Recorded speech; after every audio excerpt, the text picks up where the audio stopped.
probably when I was a kid. Not that I remember doing it.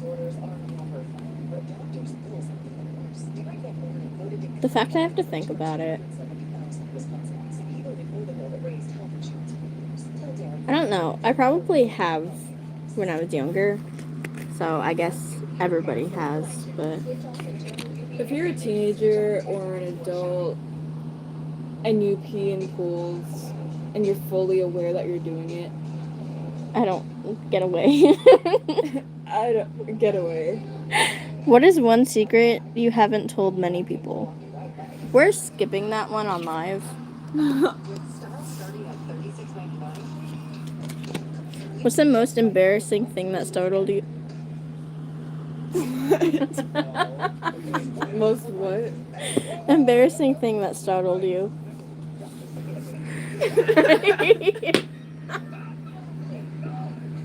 And then I farted. It was like in 3 segments. 3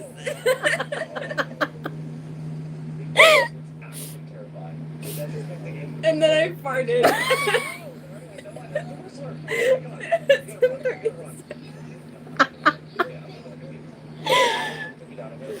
Oh my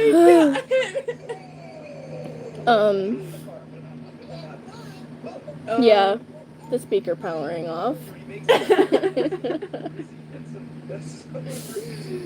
Was it that one? Yeah. Why did you? I don't know. Are they playing 308? 3. No, it's not 308. That I don't. Something embarrassing that startled me. I flinched at everything. Oh my god, I was doing my eye exam, and you know that stupid, like, you put your eye up to that Oh thing my and god, the and air. it like goes. Yeah. I was jumping at that, and my dad started laughing at me. But he's never had, well, he hasn't had an eye exam in a long time. So he doesn't, like, remember. You're supposed to get them like every 6 months, I think. Our family doesn't keep up with stuff like that. But yeah, the speaker powering off, and then what was yours? Stupid puff of air. Oh, the puff of air. That's what it's called. You go into the room, you sit down, you put your face against the thing, and they say, okay, look here, there's gonna be a puff of air. Why do you have your hands in a gun? Have you ever tasted a booger? That's seriously. Yes, it is. Have you ever tasted a booger?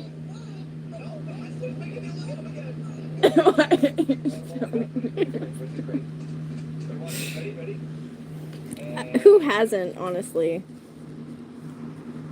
If you're, yeah, every single person has at some point in their life.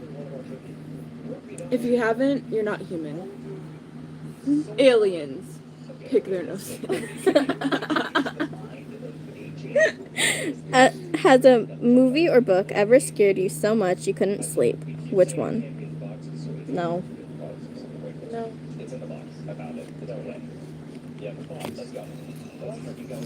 Knock it off. What was the last thing you searched for on your phone? Oh gosh, I don't know. I'm kind of scared to look. Oh, it was Vane. Are we talking in Google? Yeah. Amazon. The last thing I searched was Vane, the VTuber. The last thing I searched was Amazon. In vain, YT. If you could travel back to any decade in time, which would you choose?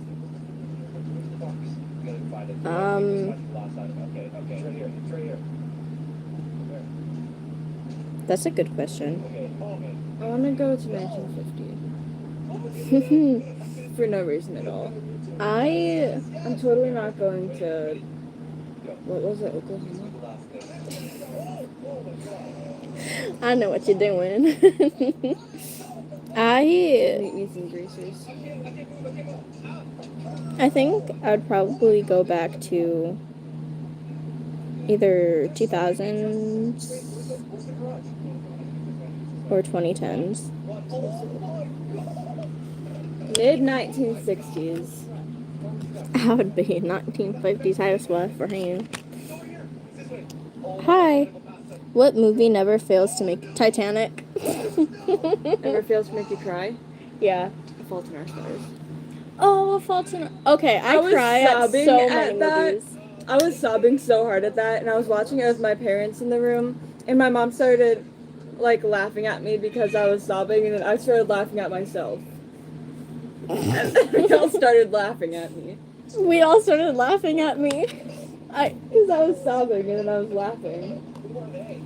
I have a whole list of movies that make me cry.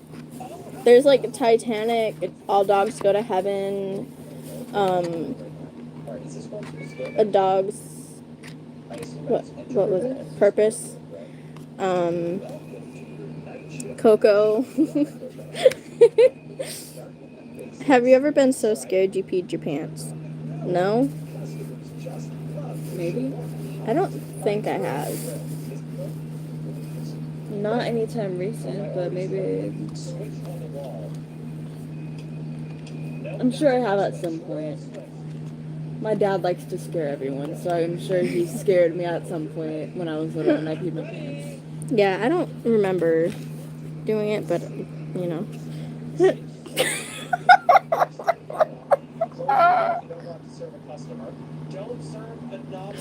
Have you ever farted and then blamed someone else? I have not. Have you? Who did you blame? Probably my brother. No, you do not want to be in the car with him. He is the things that I look up and the TV says shark. What's the biggest lie you've ever told?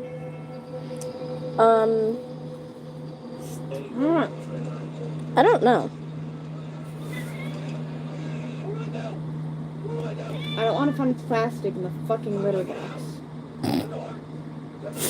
I actually don't know. What is it? What's the biggest lie you've ever told?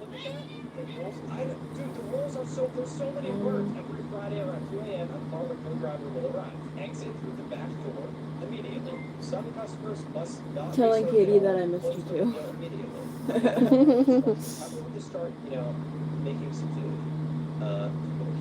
Yeah, I don't know.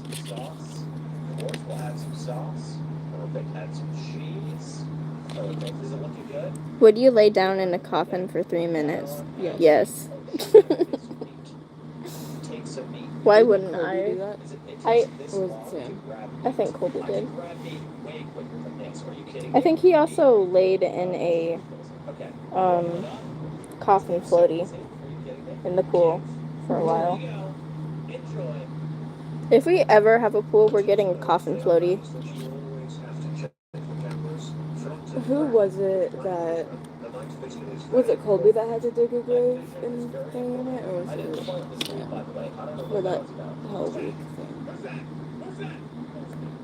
I don't know. I think it was Colby.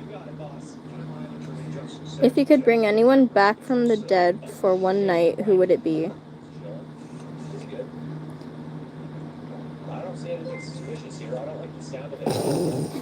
Who do you think of it? Were we not? Oh. Lil For one night. I don't know. I would Okay, if a smiling customer comes up, Grandpa, I guess. we give him a soda. I know that for a fact. One shawarma, please. You got it. You and Lil Peep. Oh my What? god. Thank Do you see how hot he is? Yeah, I have an obsession right now, okay? I'm sorry. have you ever been too afraid to go knock on someone's door to trick or treat? Yes. Absolutely. Absolutely. Oh, Look at these little people. story time. Story time. When I was younger, there was this guy in like a gorilla suit. Oh my god. And I was so scared to go to his door. And even Cassandra's listening. And I was so scared to go to his door. And my mom, like, pushed me towards it, and I started crying. And then he took the mask off, and I started crying harder because why was there a human underneath the gorilla? But then I got my candy, and I was happy. One time I was too scared to get candy from my house. It was one of those bowls that grabs you. Oh, I hate those. I'm definitely putting one of those on my porch.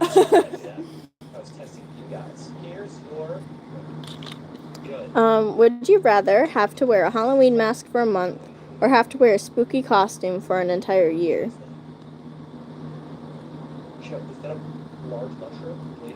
I mean, I wouldn't mind either.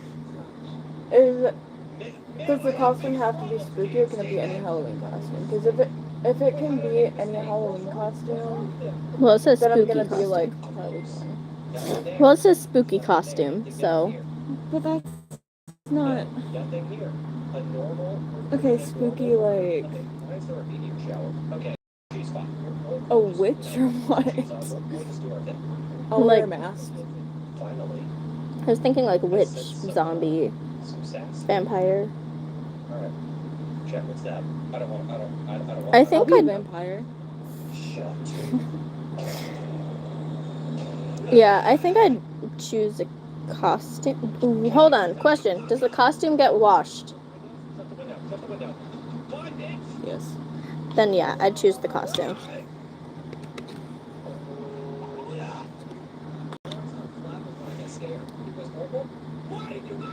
Would you rather be stuck on a desert? Deserted island. I almost said dessert. I mean, it is dessert, but not like how I was going to say it. Would you rather be stuck on a deserted island with a werewolf or a witch? Witch. I'm not surviving a werewolf. Unless it's Reverend Lowe. Reverend Lowe!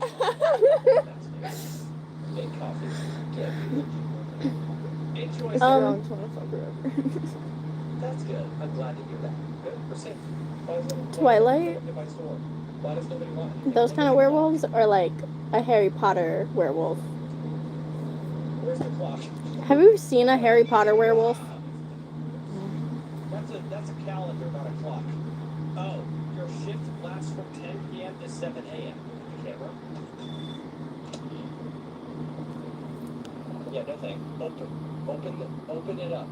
Don't open it up. Open and shut the door. What the shit? Open it. Oh. Okay. But are you lying? Yeah, is it like a Harry Potter werewolf, a Twilight werewolf, or a Wednesday werewolf? Because they all look very different.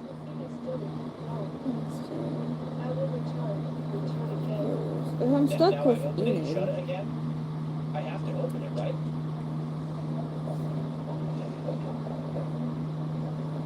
Are you seriously gonna choose a werewolf over a vampire? Over a witch? Oh, witch, yeah. I was stuck on vampires. Well, if it's a werewolf, I could try and fuck him. But, like, look. Is the Twilight werewolves not? Jacob. Okay, I'm gonna say witch. Seth. I'm gonna say witch, but I'm also gonna say if I had to pick werewolf, then I would go with Wednesday werewolves. Okay, if I had to pick a werewolf, I'd go with the Twilight werewolf, but I would go with witch. Can they fly on the broom? Do they have a broom? Yeah. Then yeah, I would choose a Take me witch. on a joyride. Joyride. Are you a man? 'Cause I'm a bitch. What is the least amount of money you would accept to sleep in a haunted house by yourself? What? What is the least amount of money you would accept to sleep in a haunted house by yourself? I know. By myself? I would do it by myself. For free. I would not for free. It's free money. Do we close it or serve? I mean, it's just an arm. The least amount of money, We'll serve. $1,000. But I would do it for free. So I guess it's I'm free gonna say money. 0. I'm gonna say 0. It's free money. I'm gonna say 0. Check the cameras. What we got here? I like working for my money.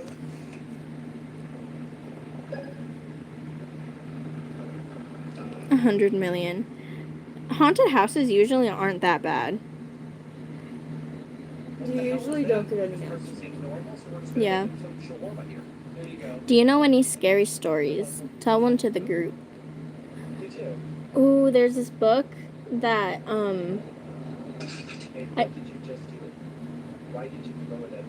there was this book that a teacher read me in 4th grade. It was called like Talipo, something like that. And it scared like the entire class. I don't really remember what it was. Like I don't know. I don't know how it goes. I'm taking your phone so I can read it.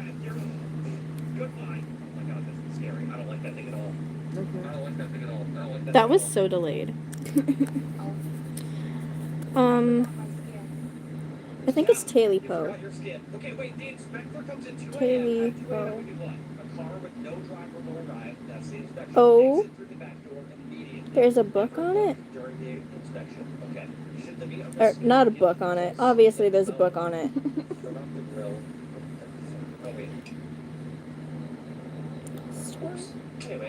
A ghost story.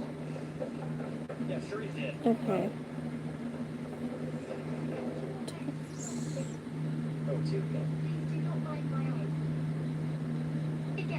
Okay. No. Talipo story. Just dancing me, no?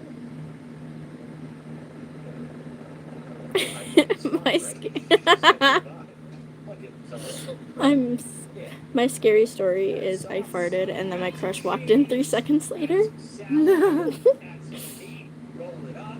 Give it to the customer. I forgot something. Wait, what did he ask? Soda? A soda? Okay. He didn't ask for a soda. You're a liar. Coffee? Okay. I feel so bad. Take it. All right. Enjoy. Okay. It's terrible what they say happened to old Jack Grier. Terrible. But we really can't say that he should have been surprised. Living alone up there on the mountain during the dead of winter. It was a fool's errand. And we all told him as much. The mountain is a strange place, especially when the weather takes a turn, and none of us ever hunt up there alone for any longer than 3 days. But Jack was strange in the head, a loner, a real... what? A loner, a rebel, self-sufficient, he said, independent, he said. But the old women in town called him a damn fool. And when they found him after the thaw, and what he had been cooking and eating on the night that it happened, well, it proved them right. See, old Jack didn't like society, honestly, and he He spent nearly all his time in the cabin his great-grandpappy built on the leeward side. This text is so small. I'm losing my spot every 2 seconds. Side of the ridge, under the shadows of the flint wall where the snow piles into wispy tufts that look like pointed teeth in a lower jaw. That's why it's called Jawbone Ridge. If you hadn't guessed, most of us hunt in the summertime for sport, and in the fall to feed our young ones, but we stay home during the winter. The ridge is treacherous once November starts brewing, and if you get caught up there when the weather turns, it probably won't go well for you. The whole lee side of the mountain is a graveyard holding the bones of dozens of men who dallied up there alone. And even a few. Wow, I start reading the story and everybody leaves. Don't worry, I'm still listening.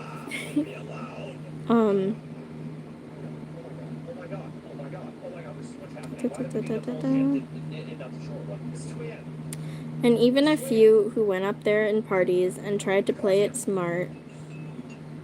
It's like the sea, vast and merciless. It's not giving up her dead, as the preachers say, until the resurrection. There's some who even doubt that the Lord will be able to pry those corpses out of the mountain's jealous grip. And so, when October came, we went out hunting in parties, brought back deer and hares and possums and coons, and our womenfolk skinned them and dried them in the smokers, so as we could have meat over the long winter.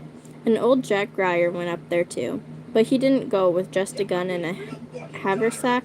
He filled up his big wooden barrow with supplies and had his 3 hounds at his heels, and a big bulging knapsack weighing him down.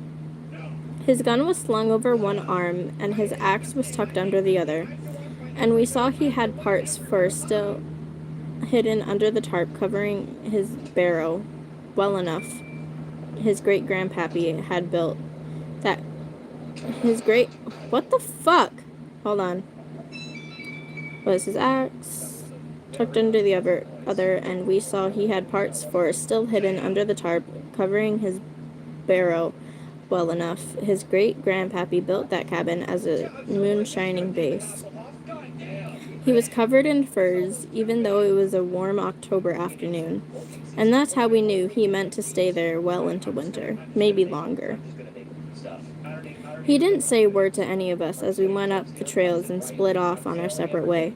Johnny Aberdeen was the last to see him, lugging his barrow into the hills, the 3 dogs close behind, the sun sinking into shadow.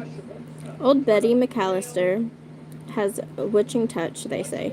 She's not gone over to the darkness, we don't think.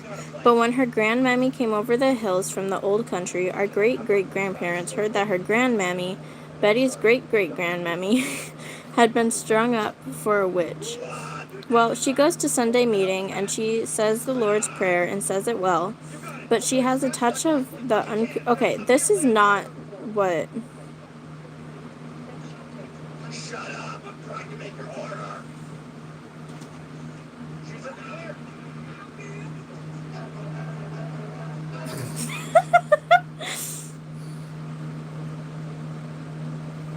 I just played 2 days ago. I didn't finish the game. I got on to finish the game, and there's a whole lot of what happening. She just jump scared me with "I feel good." Here you go. Wow. Are they a threat? Yeah. We check cameras just because. No, I don't think we even have to. I think they're a threat. Oh, we have a couple. Alright, anyways, I'm almost to the part that I remember. But she has a touch of the uncouth about her. Oh, that's scary.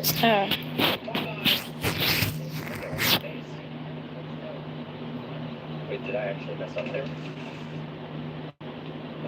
Hello? Oh, no thanks. No thanks. What time is it? I'm trying to figure out how to set this up. What? Jim wrote that down. Where was I?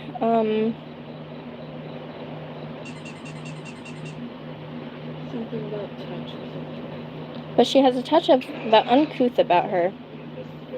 And some say she has the second sight. She's as old as dust, indeed, and remembers all the lore of the mountain. And when she dreamed about old Jack Grier that third week of December, nigh a month after the big blizzard showed. Oh my god. Why is this? Go out, you fucking chicken. You know what?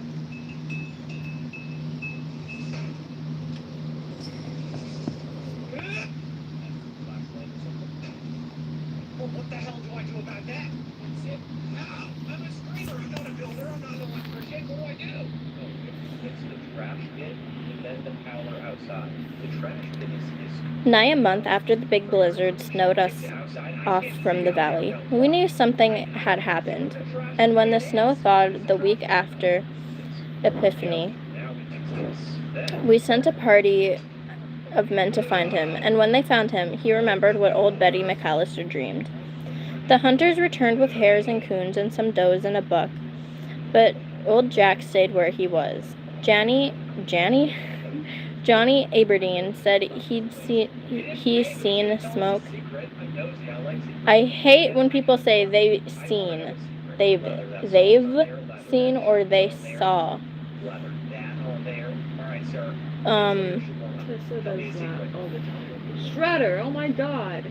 Johnny Aberdeen says he saw smoke coming from the lee side under Jawbone Ridge. And we all knew Jack. the fuck? Ew.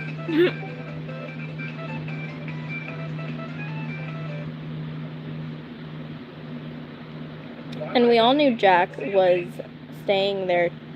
Wait, what? and we knew old Jack was fixing to stay up there for a while. Halloween came and passed, and old Jack stayed put. The election day came, but Jack didn't come down from the hills to vote.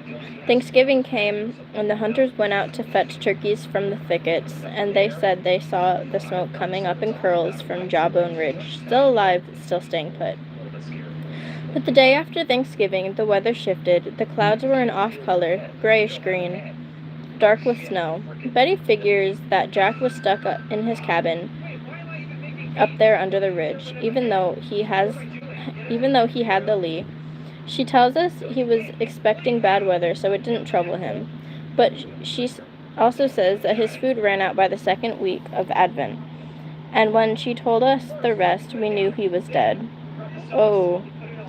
Snowed in with his dogs he was. He could force his way out about a quarter mile if he absolutely had to.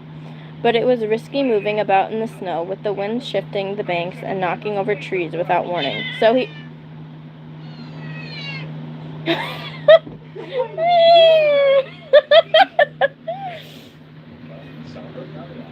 Boy, I can't see his face. Okay, I'm checking the cameras. I'm not forgetting this time. Night vision. Nothing there. Night vision. You usually take that. with the wind shifting the banks, knocking over trees without warning. So he mostly stayed put. There weren't any deer to be found or coons to be grabbed. He was just there with 3 dogs, Friday, Saturday, and Sunday. The dogs were his kin, as far as he was concerned, and he was looking out for food for them as much as himself, bringing in a few squirrels at first, then catching some mice in the house, then boiling roots and walnuts for broth. It was out of the question to put the hounds to the axe, but time was running out for all 4 of them. It was a few days since they had bite, just melted snow to drink. When we think we first saw it, it was the most curious critter he'd ever laid eyes on, just scuffling in the shadows at the far side of the cabin, chasing some beetle or moth as if it was the only creature in the room. The hounds watched it warily, because it was foreign to them, too. It had the look of a queer bogey. It was black all over and half the size of any of the hounds, something like a cat, and it looked like a cat too, with pointed tufted ears and great golden eyes that flashed green in the shadows. But it wasn't quite a cat, not like the one old Betty keeps, and has been keeping for nigh 20 years. A strange, unaging tomcat it is, too, because its paws were clumsy and large, the size of apples, and it flourished a great shaggy tail, black and as coal and twice the length of its spine. The tail is part of their spine, so... Anyways, the creature pounced on the moth or beetle and delighted at the sight of its victory. With a casual glance, it finally looked over at Old Jack. Old Jack saw its eyes, wide and glowing, with 2 embers smoldering in a hearth, blink twice at him before it turned back to the crushed insect under its ungainly paw. Old Jack reached over for his gun. He handled it gently, and with the slowest movement you ever did see, without even standing up from his chair. He held the stock against his shoulder and leveled the tube at the bogey.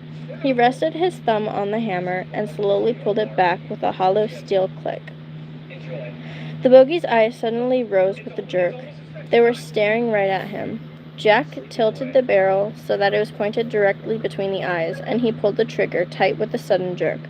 The cap snapped, and a whiff of powder stung his nostrils. But the main charge hadn't gone off. He sat there, hanging fire, until he realized that the powder had probably been ruined by snow while he was foraging that morning. He set the rifle down. His axe was leaning against the wood pile at his elbow. The 2 eyes watched him unblinkingly. They blazed with fear and wonder. Old Jack was losing patience, we figure, because now he didn't take it slow. He grabbed that axe by the very end of the hickory handle and swung out at the 2 eyes like he was holding a saber. The bogey jumped into action, racing up the wall, along the ceiling, down the other side along the floor, scrambling wildly like a salamander, scuttling nimbly as he dodged Jack's frantic blows.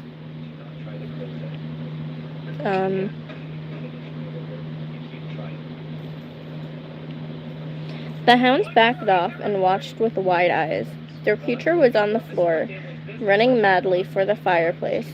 A clump of pine brands were snapping with large white and blue flames, but it didn't seem to care. It was making a mad dash for the chimney, and then it was among the fire and through it and going up. And Old Jack knew it was now or never. And by God, he swung out. The bogey rushed up the chimney, but its long black tail had been severed at the base and was tumbling into the fire. None of it could be wasted, so he reached into the flames and recovered the bogey's tail. Compared to roots and nuts, the prospect of boiling the tail into a broth must have seemed like a feast. So he quickly melted a kettle of snow, skinned the member, that's disgusting, and boiled away the meat, and I don't know what that word is. There were a few dried herbs. There's an H. It is. No, it's herbs. You proved me wrong. Yeah. I'm still forever gonna say herbs, probably.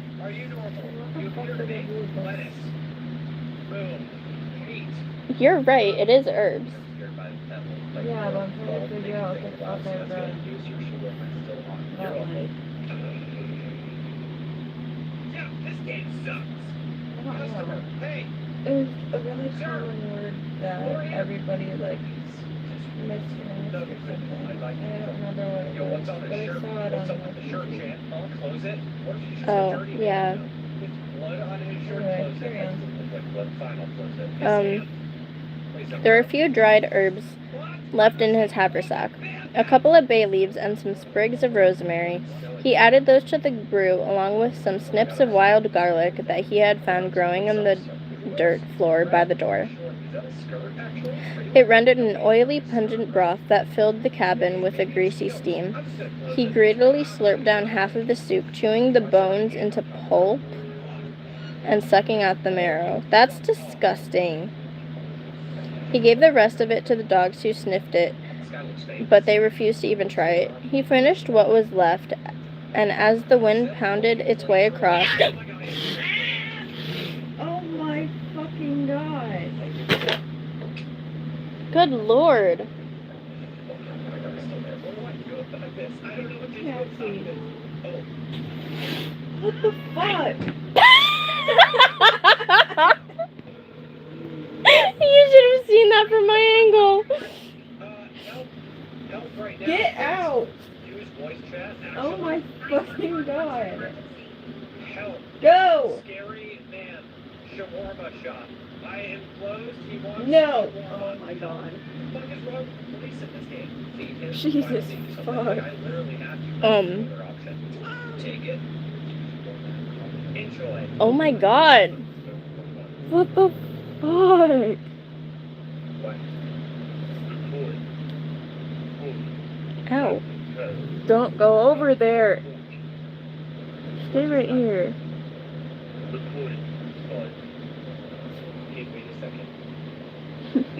Okay, so, Why am I just permanently looking up now? What the hell was that for? You're gonna stay right here.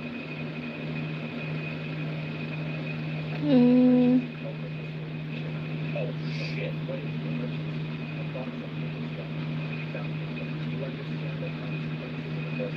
No, you don't arrest me.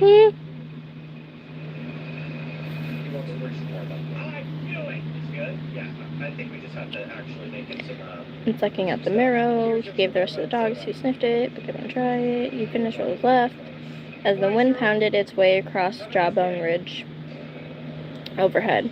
He was thankful to be Two shawarma and soda can, you got it. Everything seems normal. on the lee side, where he was safe and warm, and now, finally, full. The fire guttered as the wind I swear she wanted a drink. All right, moaned enjoy. across the chimney top.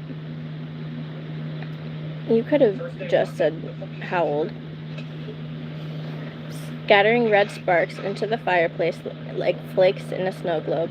He doused the lantern, leaving only the molten glare of the 3 smoldering logs in the fireplace, and climbed a ladder to the loft, which made up his bedroom. He had created a very comfortable bed there, out of bear skins and beaver pelts, piled on top of a bed of fresh hay that he changed every couple of months. He slept on top of this under 2 camp blankets that he had from his stint in the army, and a quilt that his grandmammy had made him to keep her kids warm on the boat over from Ulster during the Great Famine. It was warm, as he could hope for. His belly was heavy with the soup, and though he hadn't been able to have any bread or potatoes with it, he felt full. And the flavor hadn't been bad either, rather like a pork trimming stew. He listened to the fire snap below him and fell asleep.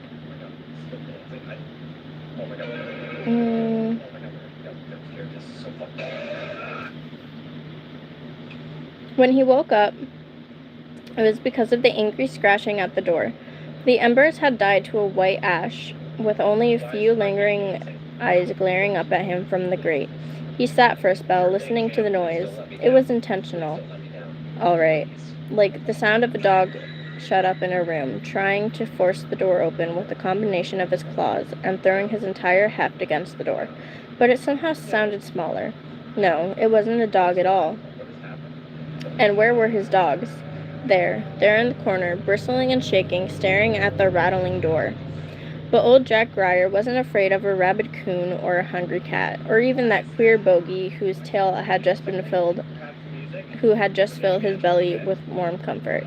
He reached for his rifle, but remembered the spoiled powder.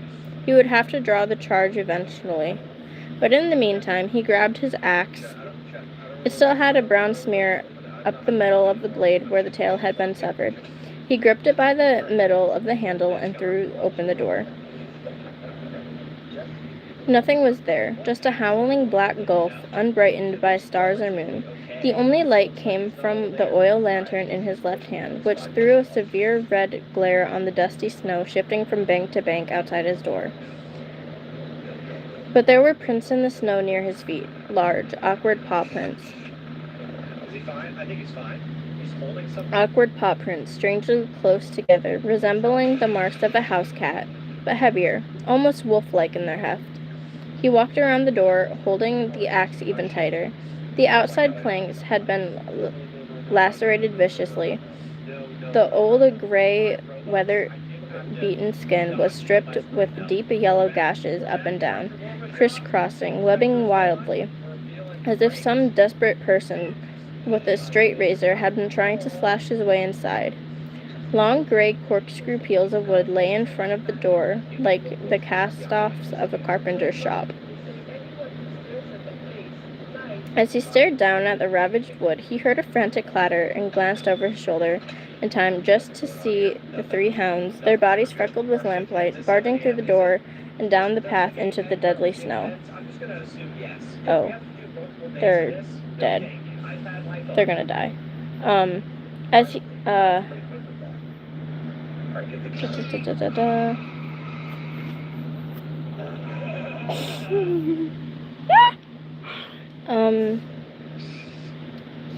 they had stayed with him through harsher starving times and saved him from the attacks of 2 bears, 3 wolves, and 1 bobcat.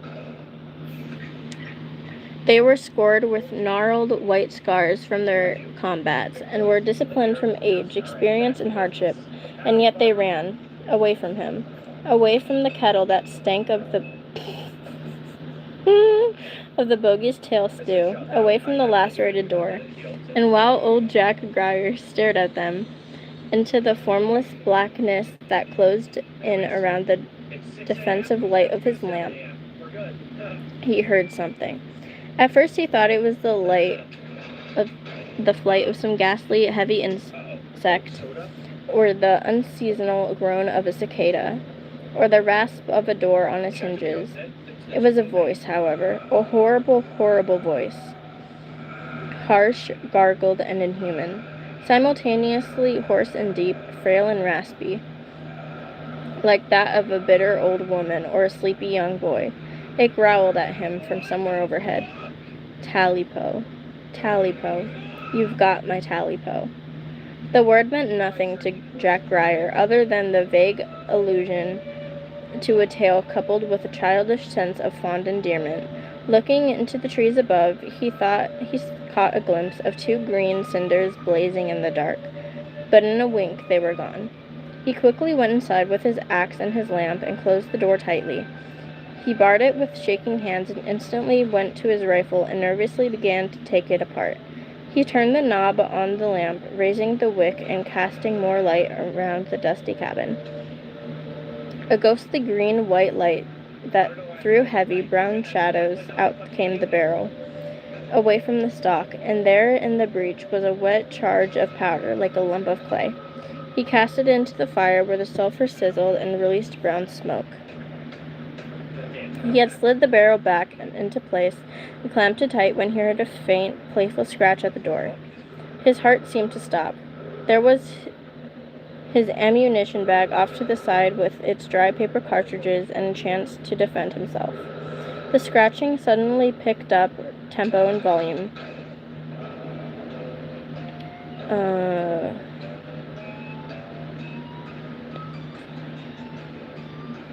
Clattering in his ears while the door rattled against the jambs. He grabbed a dried cartridge, bit the end off, and poured the powder down the barrel, then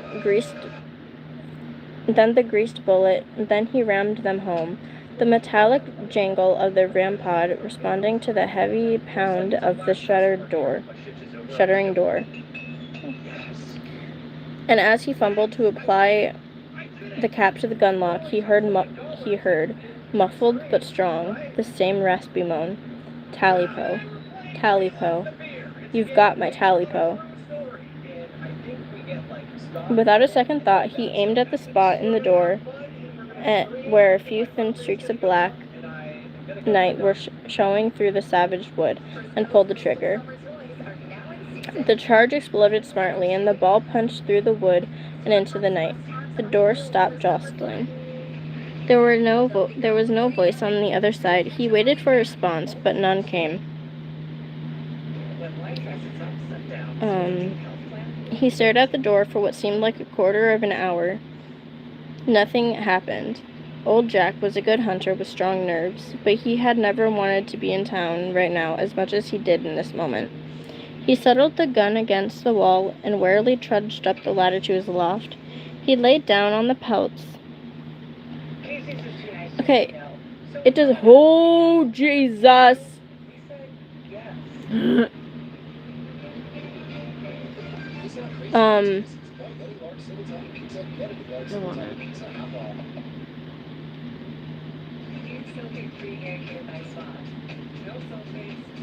It's a werecat. Did you say that font is too small for your... Yeah.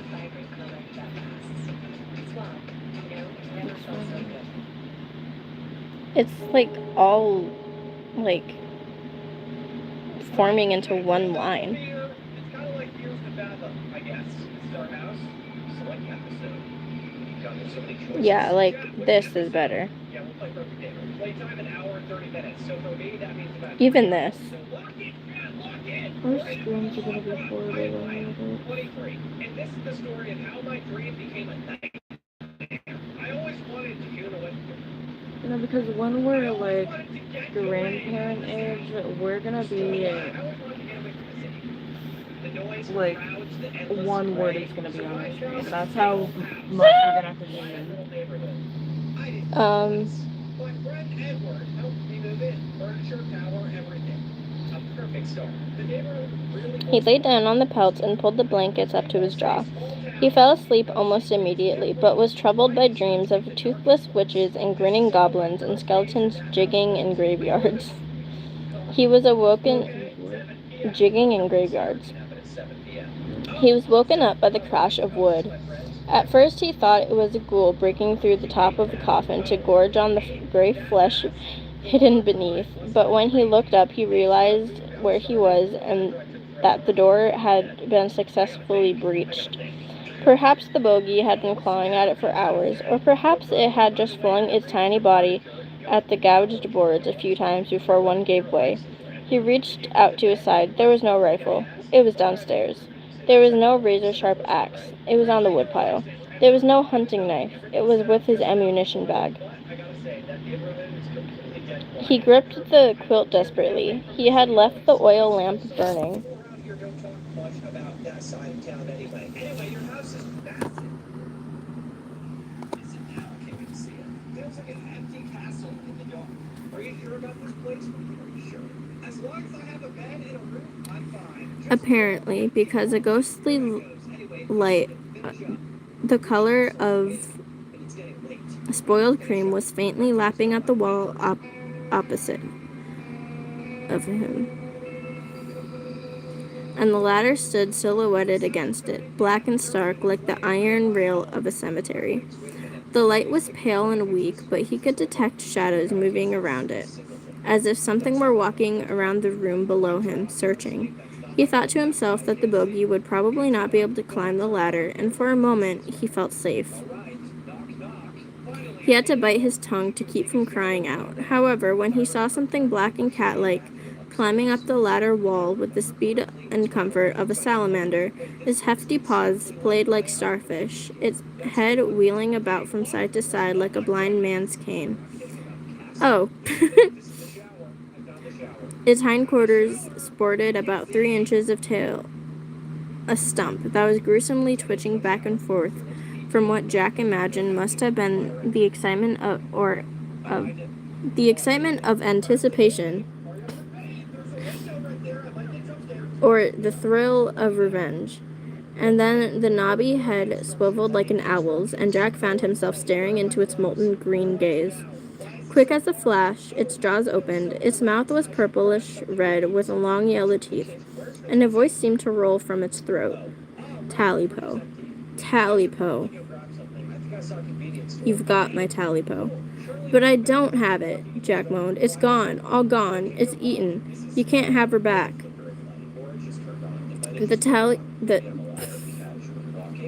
The bogey slithered frantically up the wall to the ceiling, across the ceiling, until it was over the loft, and then it let go and fell to the floor in front of Jack's bed.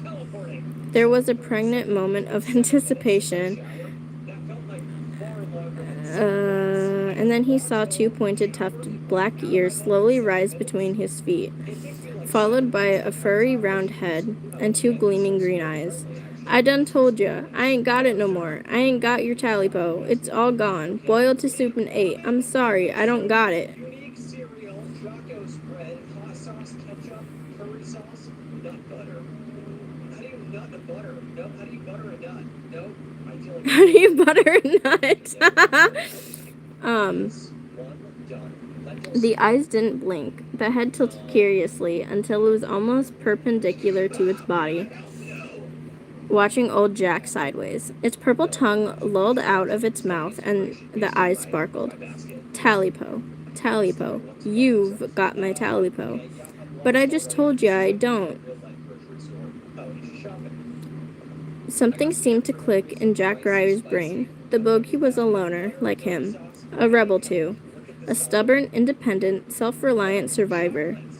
And he was also just as vindictive, and just as unforgiving. It took just a moment for the grinning face to disappear under the blankets.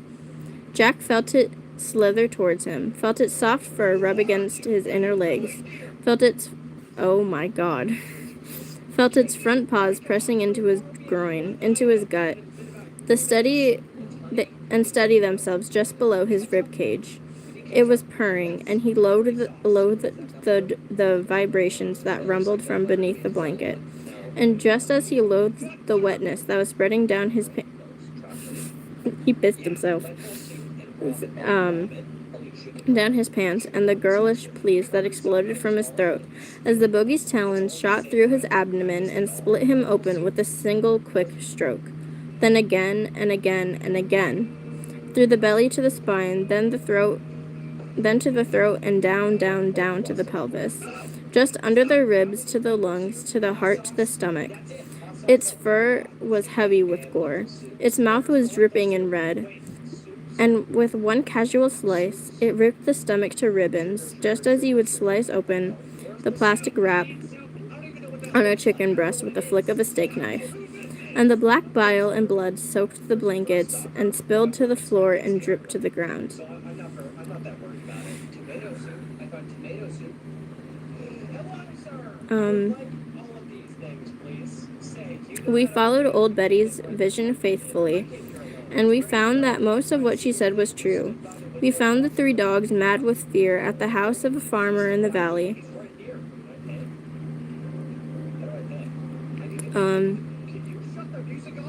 He fed them when they came down the mountain. He said he doesn't think they'll ever be good hunting dogs again.